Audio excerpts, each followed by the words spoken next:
hundreds of people took part in a peace walk, united under the theme, Walking Together, Stronger Forever. Hosted by Heavenly Culture World Peace Restoration of Light, HWPL, UNESCO Jamaica, Yardi Empire, and supported by the Jamaica Constabulary Force, the walk was a vibrant demonstration of community strength and shared commitment to peace. Our reporter, Marlon Samuels, was there, and he filed this report. What we're here for, peace, not war. That's what we're here for. Starting at Kingston Technical High School, peace advocates, youth leaders, and community organizations marched for peace through the Rosetown and Parade Gardens community. The involvement of children highlighted the importance of cultivating peace for a future generation. Peace! E-A-C-E, peace, peace, peace. Peace! E-A-C-E, peace, peace, peace. Peace! E-A-C-E, peace, peace, peace. The peace walk in the central Kingston community has been bearing fruit.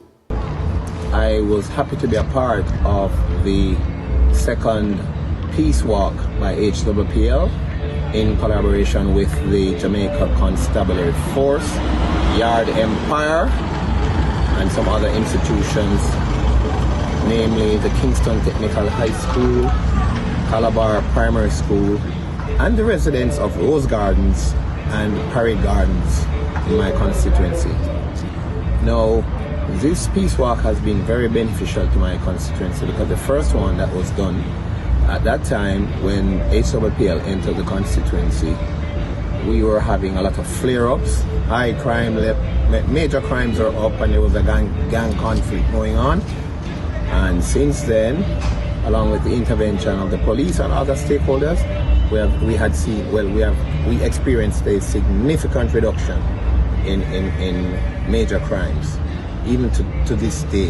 We were able to interact, to stop, to speak. We're able to show them the signs that were masterfully designed by the students here at the Kingston Technical High School. And so all in all, it was just an awesome opportunity to pour into this community. And we know that it is a sign of what is to come. We are already hearing the peace songs being played in the community. And we trust that next year's peace march we might even be forced to find another community because of the profound impact we have had. We see it as creating waves through ripples, and today would have been our second annual peace walk here, and so as we continue to create waves in this community, we trust that those waves will spread far, spread deep, and touch the lives of those living within this area. The peace walk was a part of a regional initiative promoting a culture of peace. It also served as a powerful reminder that peace begins with each of us. For the news on PBCJ, I am Marlon Samuels.